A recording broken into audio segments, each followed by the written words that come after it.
Is that Miss Martin coming in there? It is. Okay.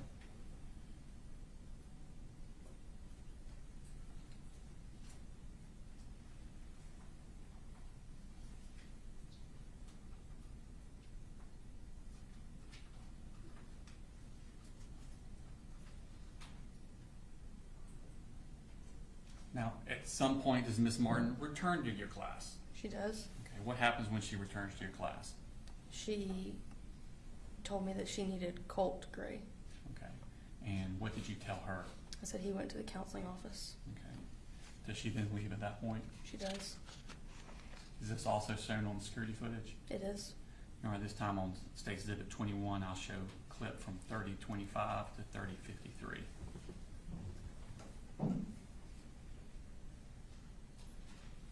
So now we're at 10:11. This is what, about 5 minutes after she left the first time?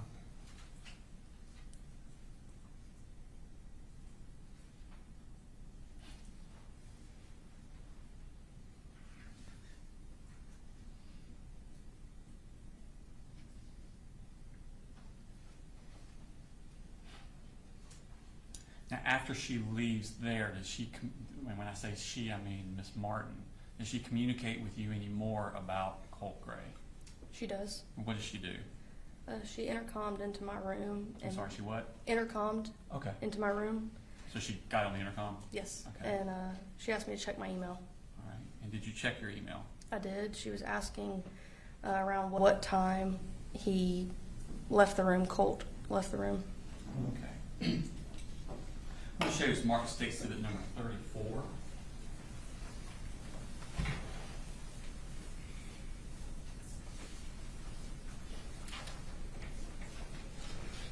Ask you to identify that.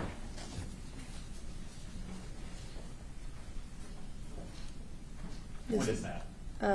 This is the email that she sent me asking what time he left, and the email that I responded with saying he left around 9:50. Okay. So you have the email to you and your reply on the same? Correct. Do they accurately reflect the email exchange you had with Ms. Martin? They do. All right, this time I tender State Exhibit number 34 in the evidence. No objection. All right, 34 is in. This we post publish after the jury. All right, so you're at the bottom. I am. All right, I'm sorry. Oh, sorry, Martin's no. at the bottom. Miss Martin's at the bottom. Okay, and what time did that email come in? That came at 10:18. Okay, and your response is above that? Correct. Okay, and what time did you send that response? 10:20. And what did you say? I said he left towards the beginning of first, probably around 9:50. What happens then? Class continues, and I'm up towards the front of the room when I see some movement in my door. I catch a glimpse that it's him, Colt. Is the door open or closed? It's closed. Okay, how are you able to see movement? Is there like a glass? or There's a something? glass window. Okay, and so you see movement? Mhm. What do you do then? I realized that it was him, so I immediately went to my computer to send an email saying he's at my door. Okay. I want to show you Smart State Exhibit number. Who did you send that email to? Miss Martin. Okay. Show you Smart State Exhibit number 35.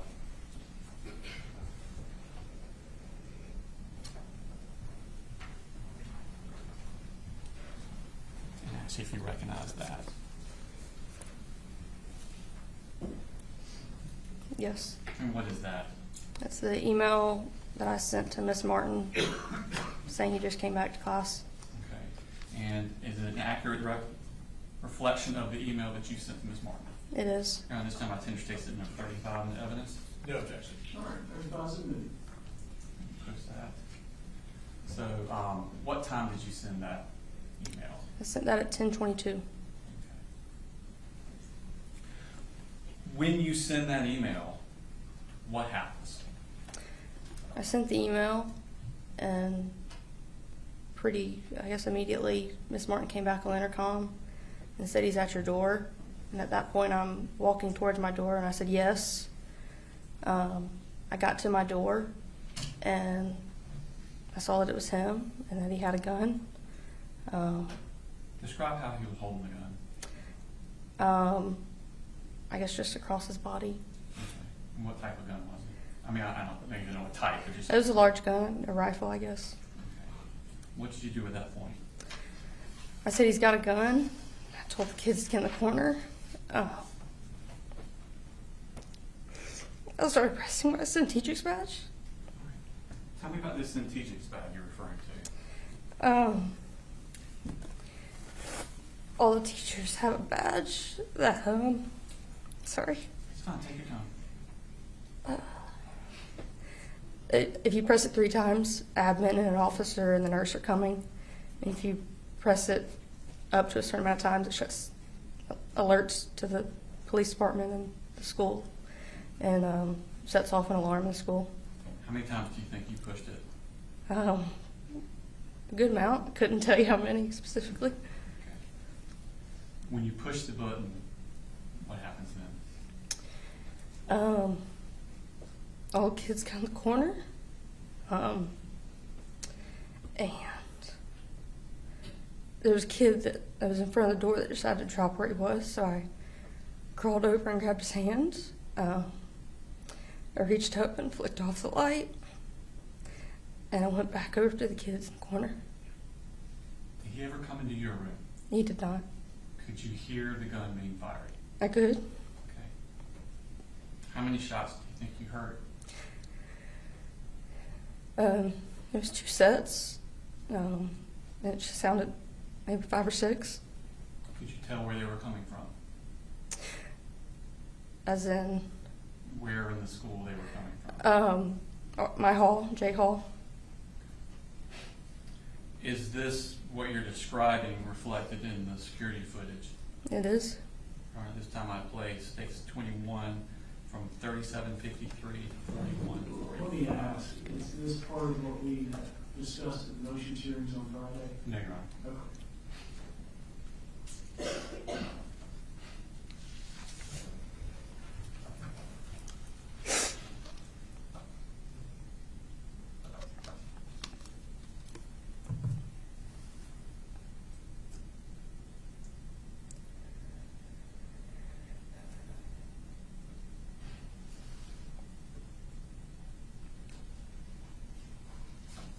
Is this when you're emailing with Ms. Martin?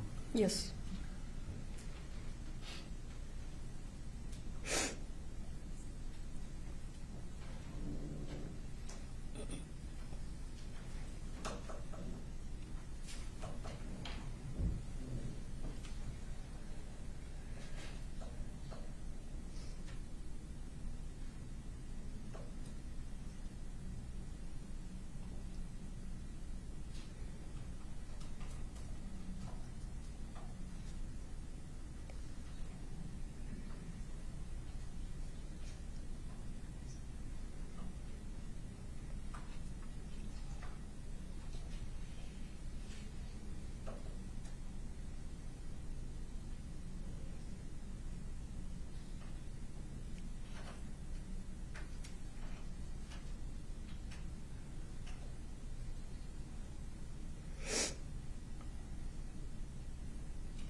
It is. Is this you sending the email? Yes.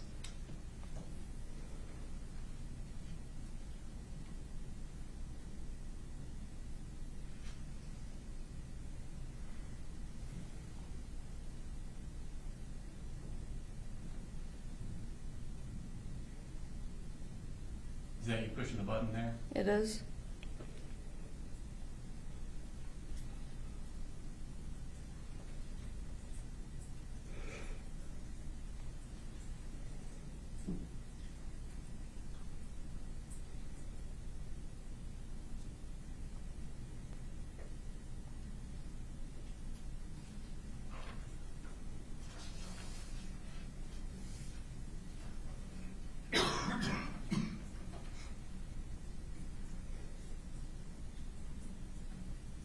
Is this what y'all are trying to do?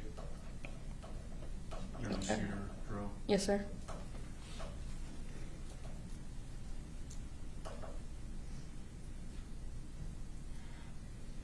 Did a student from your class call 911? They did. Okay. And who was that girl's name? Jaylene. Okay. Have you heard that 911 call? I have. And is that Jaylene's voice on the call? It is. All right, this time I'll tender exhibit number 36. Mr. Hobbs?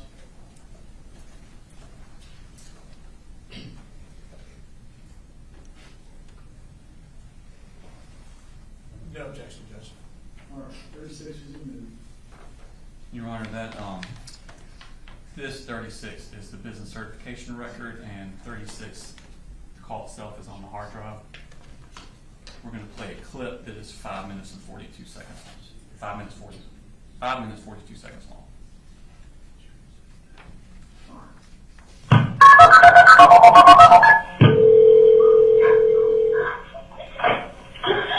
Marion County 911, what is the address to your emergency? There's a shooting. There's a shooting at the Apalachee High School. Please, he's sitting right outside the door. What do we do? Please, he's sitting. Okay. He's right outside the door. He's shooting. He keeps shooting. Oh my God. You hear where they're coming from? What did you say? Where are you? Where are you in the school? We're at Apalachee High School. Okay, where in the school are you? Listen, what's your name? What's your name? Okay, stay on the phone with me, okay? We're getting lots of help on the way, but I want you staying on the phone with me. Where in the school are you? I'm in K-Hole in the back. K-Hole in the back. Is anybody in your room shot? And is everybody okay? Stay on the phone with me. If you have to put the phone down, put it down, but I want you on the phone with me. Do you understand? Yes, everybody is okay. Okay, do you know what classroom number you're in? What classroom number? Yes, it's clear. I don't know the numbers. Do you know where the shooter is? I don't know if he was in front of the shooting war or now he's gone. Who is the shooter? His name is Colt. I don't know his last name. Alright, spell your name for me. J-A-R-L-Y-N. Okay, listen. I'm going to stay on the phone with you, okay? I'm staying on the phone with you and take a big deep breath with me. Okay, Jalen, my name is Terry, okay? I'm going to stay with you. Okay, I got you. Okay, how many people are in your room, Jalen? How many people are in the room? How many students are in the room? At least like 130. Okay, what's your last name, Jalen? Earlier. Spell it for me. D-E-L-I-R-A. Okay. Alright, I'm going to stay on the phone with you, okay?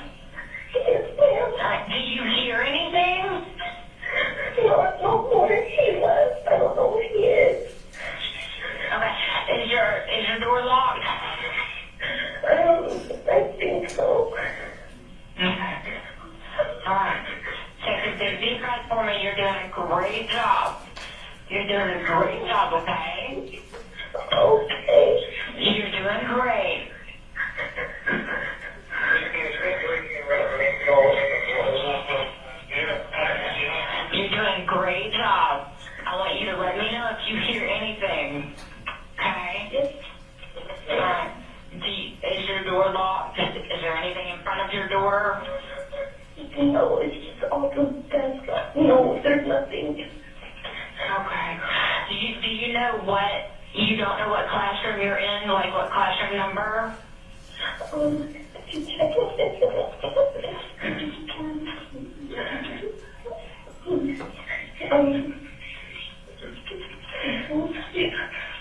It is room 2.151. 2.151. Okay, is your teacher in there with you? Yes. Okay. Alright, what's your teacher's name? Miss Greer. Miss Greer. Okay, where is she at right now? Is everybody hiding? Yes. Okay. I got a whole lot of people coming and I got a whole lot of people there. But I'm staying on the phone with you, okay? I'm not going to go anywhere. I'm going to be right here with you. Okay. Okay? You're doing a great job. I want you to let me know if you hear anything at all. Do you know what Colt looks like? There was like dyed blonde hair. Dyed blonde hair? Glasses. No closure. Did you see the gun or did you just hear the shots? I know a couple people and I heard the shot. You heard the shots? Yes. How many shots did you hear? More than 10? He shot a lot. Okay. Alright. Take a big deep breath. Big deep breath. I know you are very scared, but you're doing great.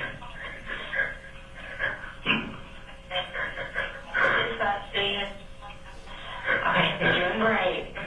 You're doing a really good job. How old are you? 14. You're 14. Okay.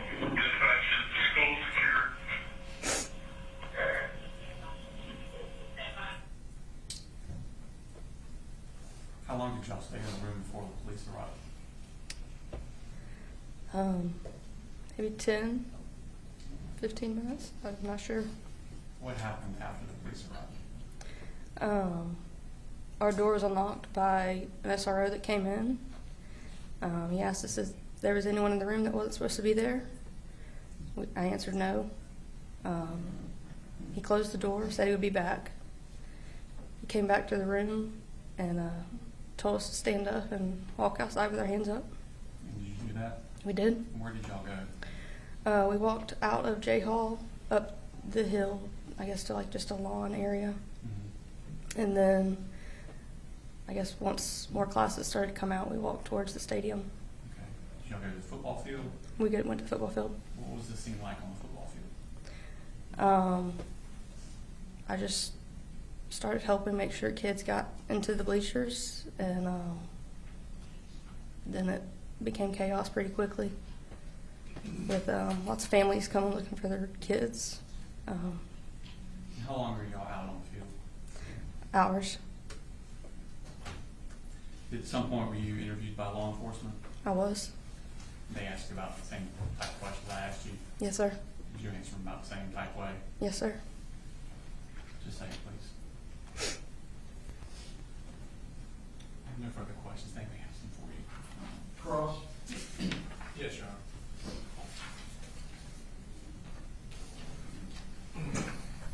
Good afternoon, Mr. I just have a few questions. If I ask a question that doesn't make sense, please let me know and I'll rephrase it for you. Yes, sir. Okay. So, it looked like from the video we watched that Colt Gray was sitting at a table or a group of tables where there were several other students. Correct. Kind of like a station? Just What do you guys describe it as? just groups. How I had my class desk. Okay.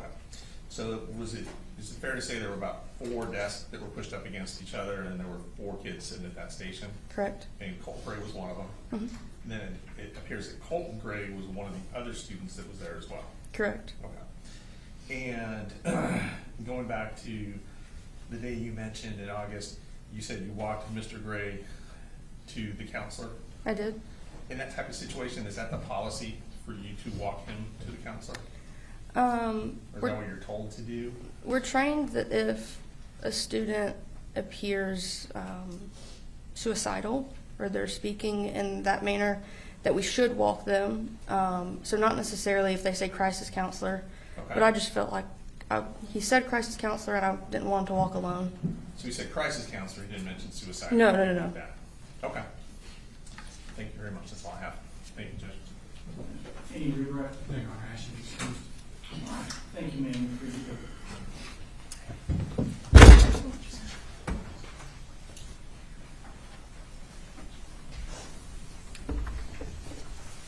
State Paulson's for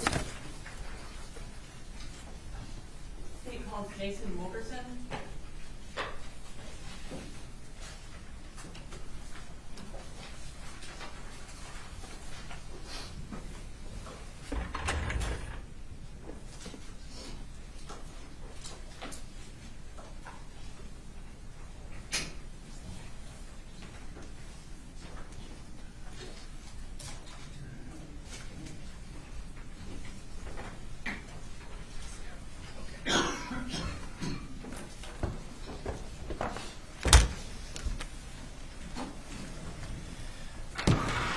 Go ahead and raise your right hand.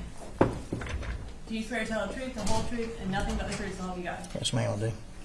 Can you introduce yourself to the jury? My name is Jason Wilkerson. I'm a lieutenant with the Bear County Sheriff's Office. And what are you the lieutenant over? Persons Crimes Unit, the ICAC Task Force, our Digital Forensics Lab, and K9.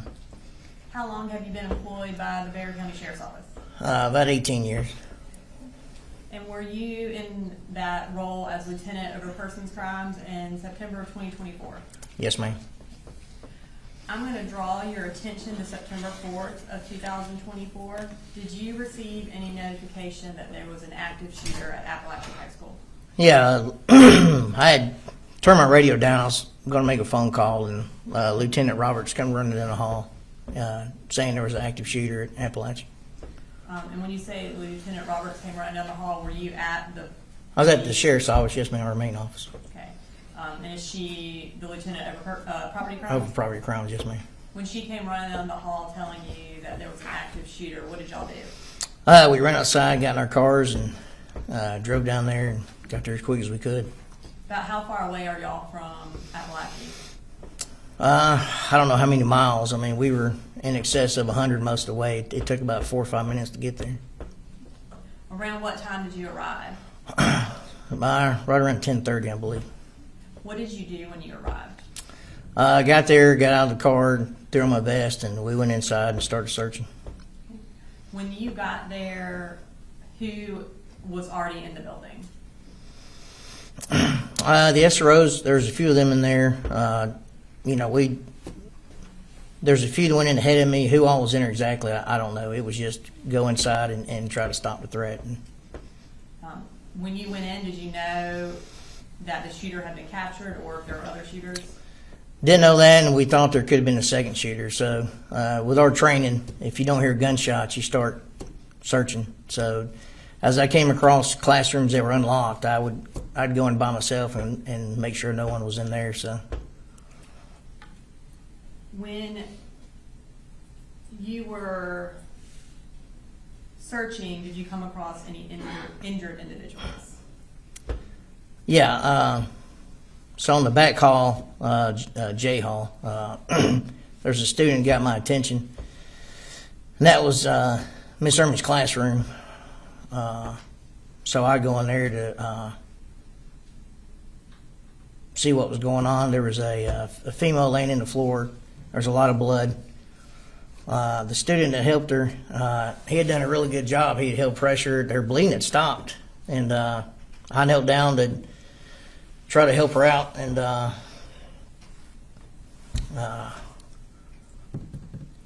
her skin was pretty pale. It just kept getting paler. Her lips kept getting bluer, and she just said, I can't breathe, I can't breathe. And, I'm not, I mean, it's outside the scope of my medical training. Just her symptoms to me didn't make sense for what I've been trained in. And all I could really do, I had the tourniquet on me, but where her injury was at, you can't put a tourniquet there. The bleeding had stopped. I mean, it was, but you know, she said she couldn't breathe. That just didn't make any sense. I didn't know what to do, and I just kept yelling for medics. And a few minutes later, some medics came in, and I got out of their way and left the room and went back out in the hallway to try to help out where I could.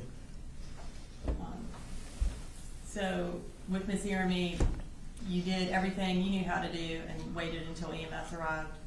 Yeah. I mean, like I say, she was talking, so her airway wasn't obstructed. You know, she was breathing. It was late. She had difficult breathing. Said she couldn't breathe, but just for her symptoms, it was outside the scope of my training. I didn't know how to help her. When EMS arrived and you kind of got out of their way so they could help her, did you become aware that she died that day? No, I had thought they left with her. I thought she made it. I didn't know they put her in the room across the hall. Later, I did the walkthrough with the GBI crime scene, and we found this woman in this room. It was the break room. There was no bullet holes in the door. It didn't make any sense. Like, why is she in here?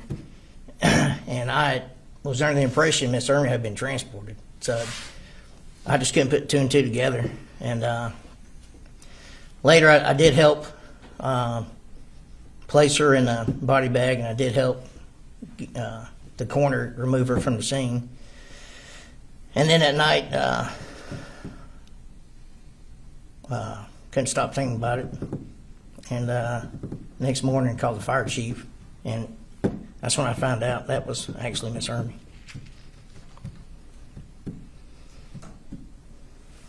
going to show you what's the mark that says Exhibit 41. Do you recognize that? Yeah, that's Christine Irma. Your Honor, at this time I'd like to introduce in evidence State Exhibit 41, which is a school picture of Anna Christina Jeremy. No objection. All right, 41's I display it for the jury. And you indicated that as Miss Jeremy, Yeah. and was she one of the deceased at Apalachee that day? Yes, ma'am. So you indicated that you then, I guess, started clearing the school more. Can you tell the jury what you did after you left Miss Jeremy's room? Went out in the hallway. There was a Hispanic juvenile female that had a gunshot wound to the shoulder. The injury was too high for a tourniquet, so another investigator held pressure and walked her out to the medics.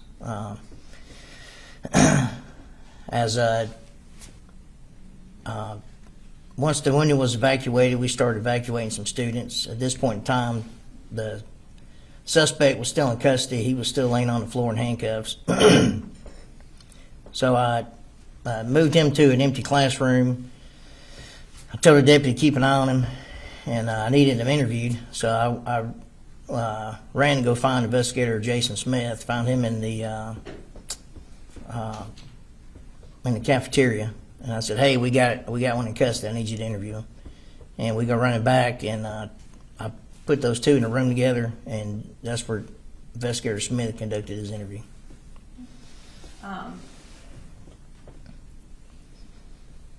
Did you eventually find out where Colt lived?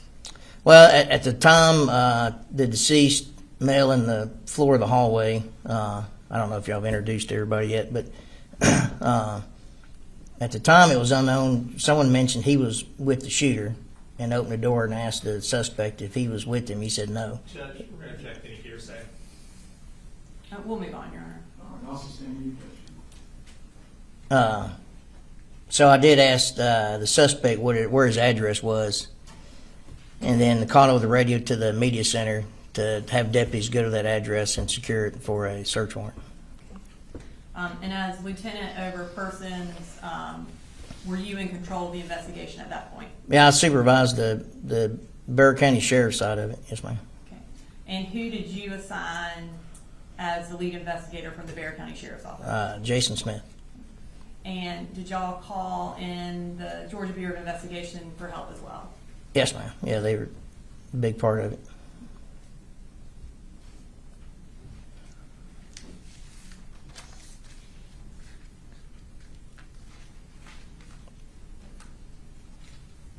Nothing further. He may have some questions for you though. Okay. Ross? No questions, sir. All right. Thank you, sir. All right. Thank you.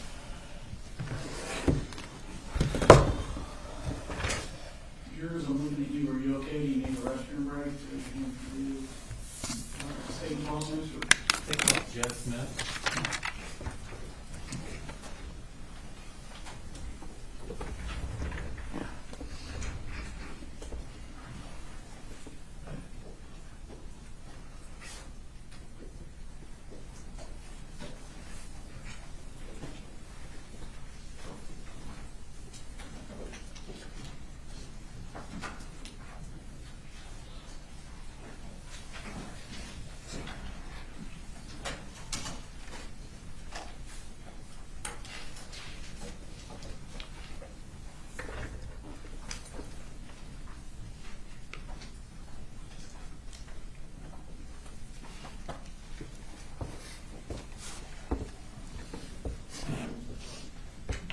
Swear the testimony you give, matter now pending before this court, will be the truth, the whole truth, and nothing but the truth, so help you God. So help me God, yes. Have a seat. You can introduce yourself to the jury. Sheriff Judd Smith, And are you the sheriff of Bexar County, Georgia? I am. How long have you been the sheriff of Bexar County, Georgia? I got elected in 2009. And before that, what did you do? I was a police officer at the Winder Police Department. And how long have you been post-certified police officer? 25 years now. I want to take your attention to the morning of September 4th, 2024. Where were you that morning? I was at the my headquarters at 233 East Broad Street, where the sheriff's office and admin building's at. Yes. Had y'all had something that morning with the Centegix system? We did. So Centegix was implemented through the school system and through our public safety partners, the sheriff's office, the police department, and the fire department. A few months prior to that, and that morning at 7:30, we officially tested Centegix for its rollout, if you will, at 7:30 a.m. that morning. Okay. What school was it tested from? Bethlehem Elementary. Principal Mindy Reed is the one that tested it for us. Did it go off okay? It did. I want to take your attention to around 10 o'clock. What were you doing? I was in my office at East Broad Street. I was checking emails, normal stuff that I do in the morning times. At the time, there was a GBI agent, not in our region, that was there checking the files of a former employee of ours. And we were having a conversation, and they were trying to hire this former employee. And I jokingly told her, "You're wasting your time. I would clone this young lady if she would come back."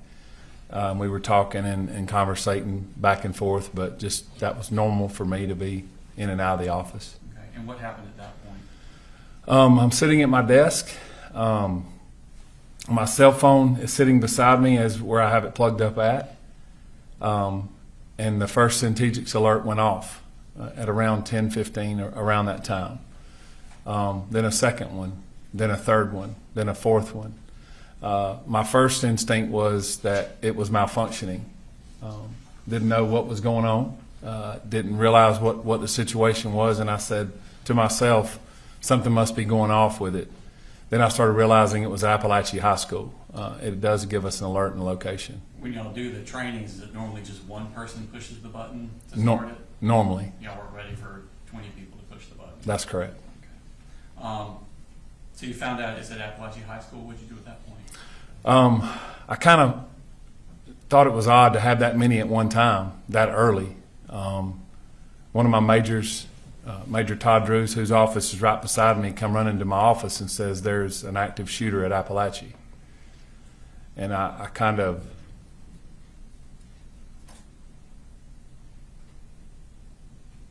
I said, there's no way.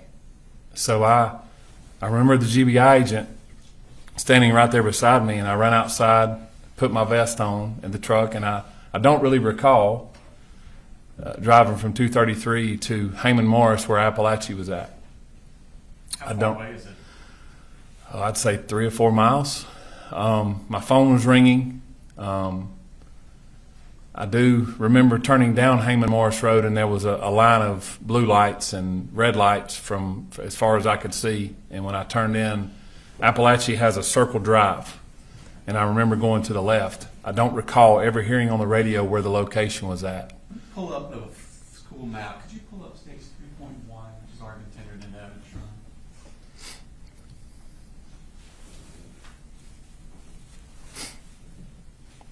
Is that a map of the school? Yes, it is. Now, where you were, just talk about what you're talking about. Okay, so where the Apalachee High School Bear County logo is, I pulled here. I think you can touch the screen and it makes that like that. Okay. So I don't know if you're able to see me right here. I pulled right here behind a fire truck, and as I pulled up, Actually, this button's not working for some reason. sorry, This is fine. There's a, should be a, someone stole it. There it is. There it is. Oh, there you go. Yeah, you can use that. Thank you. as I turned into the school, I parked right here, and there was a fire truck here, and at that point there were several people pulling up. By the grace of God, when I pulled in there, I run across Tanner Good, who was the former SRO at that school, and I said, "Tanner, where are we going?" And he said, "Jayhawk." Tanner had gotten his patrol rifle out, so he and I intercepted in the middle in the where the flagpole was at, and we started running that direction. And at that point, I couldn't hear anything. I don't remember or recall hearing anything of that, what the circumstances were. At that point in time, I intercepted Sergeant Schultz, and we had implemented what's called an RTF group, where our fire and EMS. Two of the firemen jumped off the fire truck, which was Jeremy Thayer, who's our captain at the time. He is still with the fire department, and Sergeant Mixon. They got their helmets on, their vests on, and grabbed their bags, and they started going in the building with us. As we entered the building, we run down this side here, and J Hall is here. That's where we entered. I remember specifically giving them orders because we didn't know if they start shooting out. Who were you giving orders to? To the deputies and the EMTs who were unarmed. They were with you? They were with me on our hip. Okay. I said, if they begin shooting out from inside the building out, do not shoot back in. That's how we're trained. Do you know how many shooters are in the school? We did not know at the time.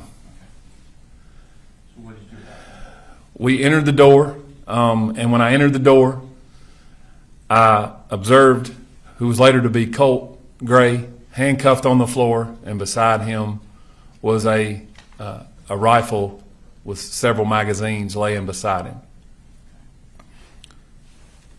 What else did you see?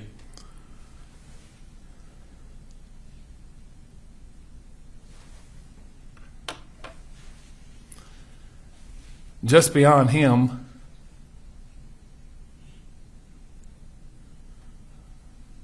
was a person laying face down that I could tell was not moving. And obviously had injuries to that person. Battalion Chief Thayer and Sergeant Mixon went to them first. We were together. That person was later identified as Mason Skirmahorn. Let me show you Smart Space Exhibit number 42. Actually, you identify what that is. That is a picture of Mason Skirmahorn in the parking lot. On September 4th, 2024, was Mason Skirmahorn under the age of 18? Yes, he was. At this time, I'd like to post State Exhibit number 42. Objection. No objection. 42 submitted.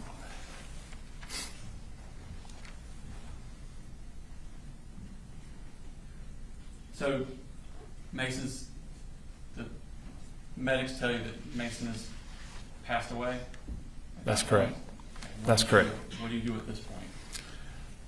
So myself and several others that were in the room or in the hallway, Tanner Good, Sergeant Schultz, Lieutenant Wilkerson, several others were starting to intercept that area. I heard someone say, Deputy King and Sergeant Boyd had already taken Colt into custody. I heard someone say there may be a secondary shooter. We weren't sure at the time. So we began clearing that particular area of J Hall, K Hall, I Hall, and those that intercepted that hallway. We have a map here, so you can show on that. Probably easier, it's kind of zoomed in, so the map you were looking at already. And when you say clearing, what's your objective? Our objective is to stop the killing and render aid, whatever that may be. Our job is to go in and intercept whoever's doing the damage and whoever's doing the killing at this point. That's our job at that point. So myself and several others were clearing the bathrooms to try to find out if other people were in the building. Show us about where you're talking about. I'm going to have to find J Hall here. The bathroom is where we first started workroom and bathroom area right here. If this is J, right here. This is where we went, started clearing, and we started clearing each hallway as best we could. Then we started fanning out, and what we use is what's called a bubble technique, where the bubble expands like a balloon. Okay, so instead of everybody just running down one hall, you're all kind of... We're fanning out, yes. Okay. Do you have any difficulties getting into the rooms? Yes. Our teachers and our students and staff are trained that all the doors should be locked or closed and no access to those rooms. So it's very difficult.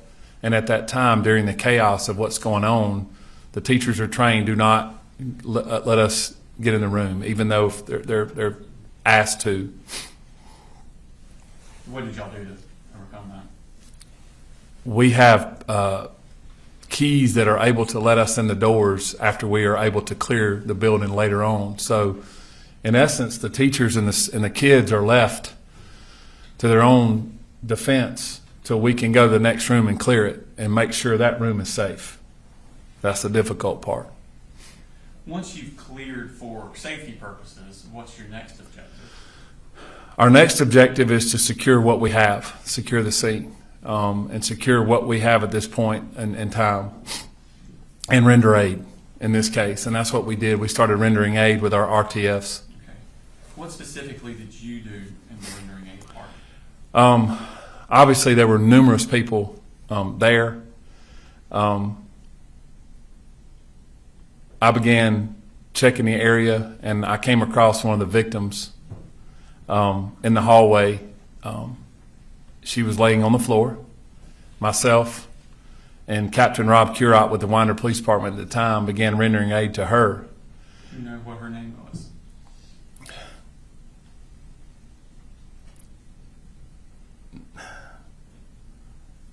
I'm drawing a blank. Tell me about her injuries. Did you see them? Yes, and I'll think of it in a minute. I'm so sorry. She had extensive injuries to her. She was bleeding in a lot of different locations that I could see.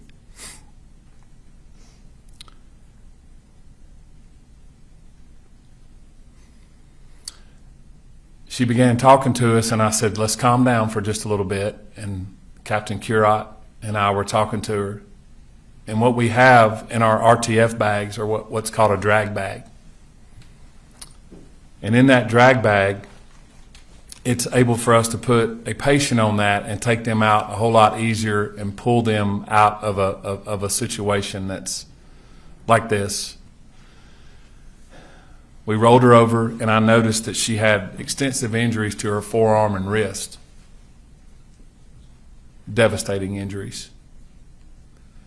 I remember later on I had a lot of blood on me from her injuries.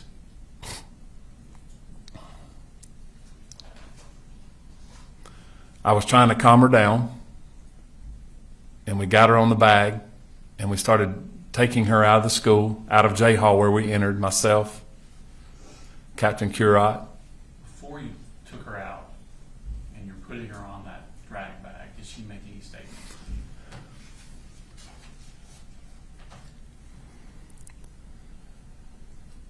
She said, "Do not cover me with that sheet. Don't cover my face."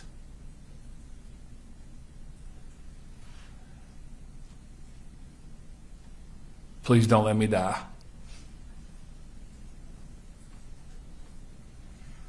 And I said, "We're not going to let that happen."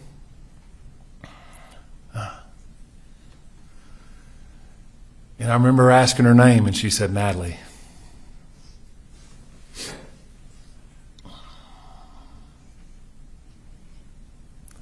It's a beautiful girl. And she said, "Please, don't cover me." I said, "We're not." Did you do any sort of medical type procedure with her? We did. So as we exited the building, Lieutenant Chad Norris had lined up about 4 or 5 ambulances right outside the door. And as we got her outside, I'm trying to calm her down. She's obviously very distraught. She's losing a lot of blood. I yelled for a tourniquet, and I didn't have one on me.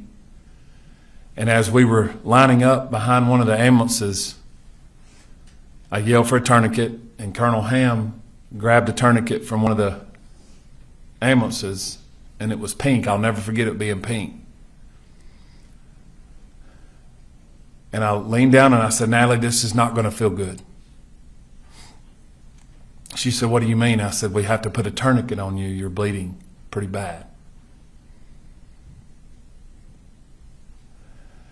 And as I put the tourniquet up her arm, and Captain Curat did, I said, "We got to go higher." And we got it up to her shoulder. And I said, "This is not going to feel good, baby girl." And I grabbed her hair off of her face, and I said, "Just hold on for just a second." He tourniqueted it down, and she screamed extremely loud, and I said, "It's going to hurt, but we have to do this." We got that tourniqueted on, and at that point, she calmed down a little bit. I told her she's going to be okay. I said, "The next time I see you, we're going to talk." We loaded her in the back of an ambulance with another patient. Then I ran back in the building. When you were taking Natalie out, was Colt Gray still in the hallway? He was. And did Natalie see him? She did. Did she make any statements to him?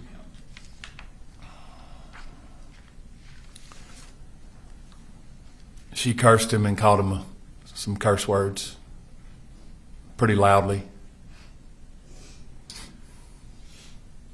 So Natalie is left in the ambulance. You go back inside. What do you see then? I began assessing the situation as best I could to try to locate. We had many RTF teams in there at that point, rendering aid to people. I walked just beyond the bathroom, and there was a copy room, if you will, and there was a victim that ended up being Miss Irmy in that room that was deceased. I walked down to the left, down, I believe it was K Hall or I Hall. Don't recall which hall it was, but I walked down and I located Coach A. By Coach A, who do you mean? Coach Aspinwall, I'm sorry. Coach Aspinwall, we called him Coach A. Leaned down to try to find a pulse because I didn't know if RTF had found him, and he did not have a pulse. I then walked back down the hall.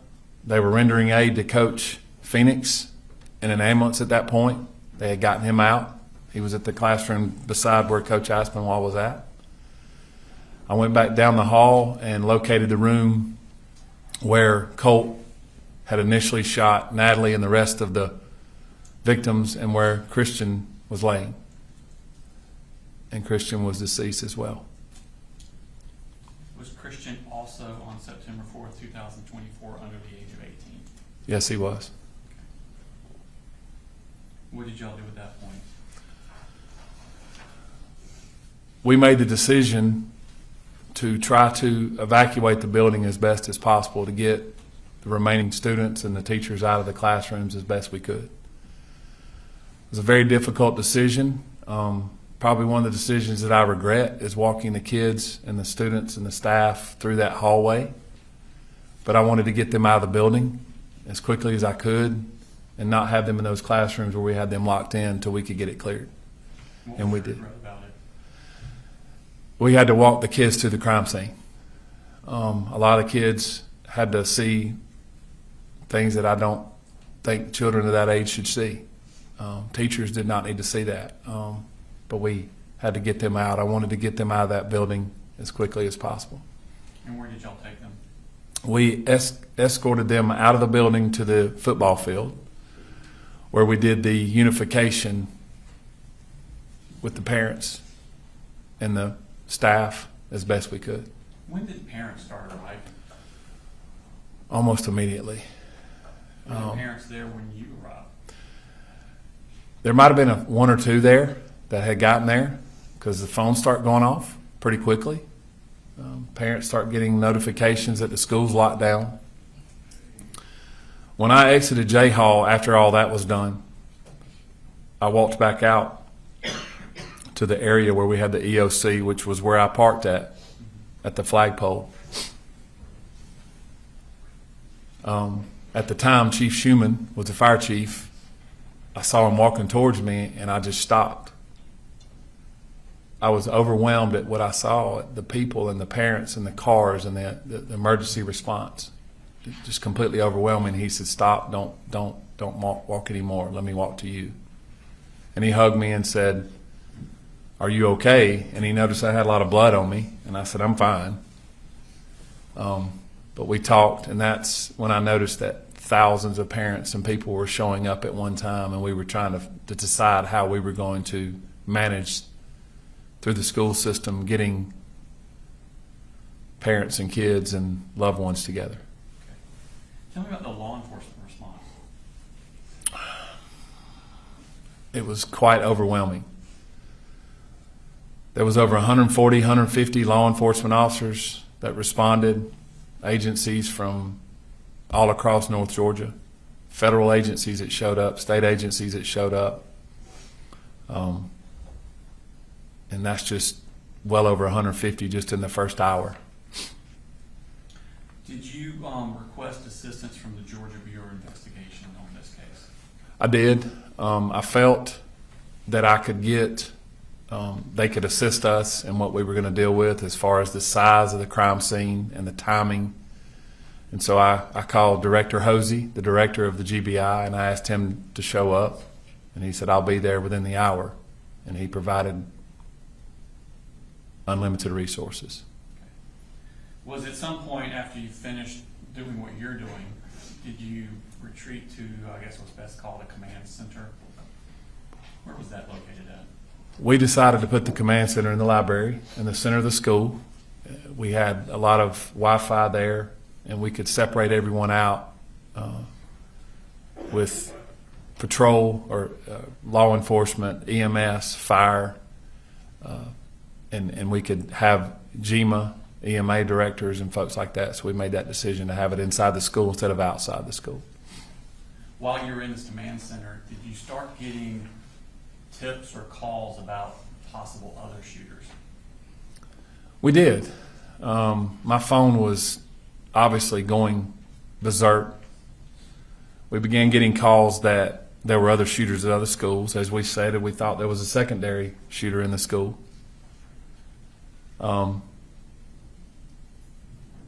I happened to pick up my phone, and it was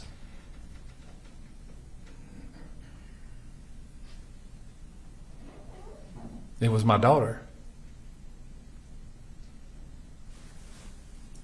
Who was at the other high school, Windabera? And she said, Daddy, are we okay?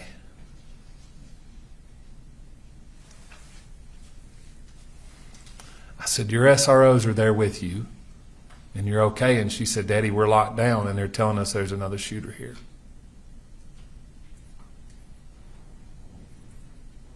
You know, as a dad, you're supposed to protect your children, and I couldn't do anything.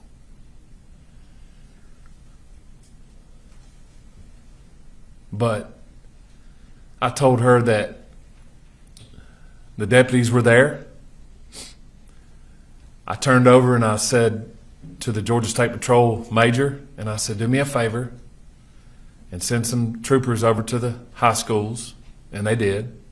And they secured that for us as well. And I had multiple agencies coming up, and I said, let's dispatch to other schools because we're getting these other calls.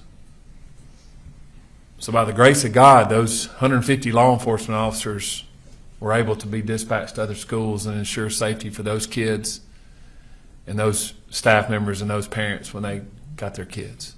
And were some of those officers dispatched also Bexar County Sheriff's Office employees? They were. And then Brandon Bazinet and Thurman. blank on his first name, Deputy Townsend, did they work for you at the time? They did. At some point, did y'all become aware of a home address for Colt Gray? We did. After doing some research, we did. And did you send deputies to secure that location? As immediately as we could, yes. Okay. At some point, when you're unifying with the parents with children, did you have a task to do at that point?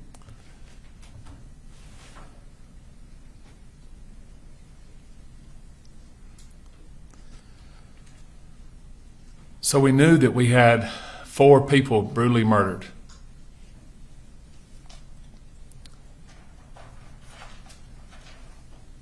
And I had to sit down and doing this 25 years, probably the most difficult thing I've ever had to do is tell 2 sets of families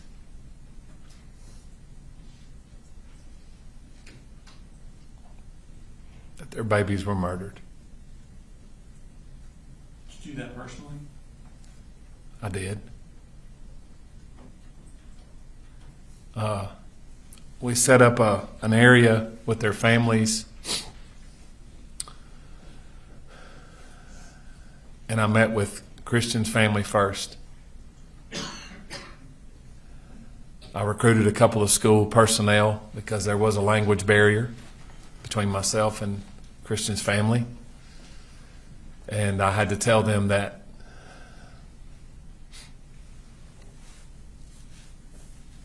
Christian's life was taken. And all I could do is sit there with him and pray with him and tell him I'm sorry. And then I had to meet with Mason's family and tell them the same thing. And then I had to meet with Miss Iramy's husband and tell him that his wife was murdered. I wasn't able to meet with Coach Aspinwall's wife. She was not on site. But that was done off site. I later talked to her and talked to some family members. The residence that you sent those deputies to secure, was that in Bexar County? It was, yes. Just a second, please. No further questions, thank you. Attorney Cross? Joe Cross, Judge. Thank you. Thank you, sir.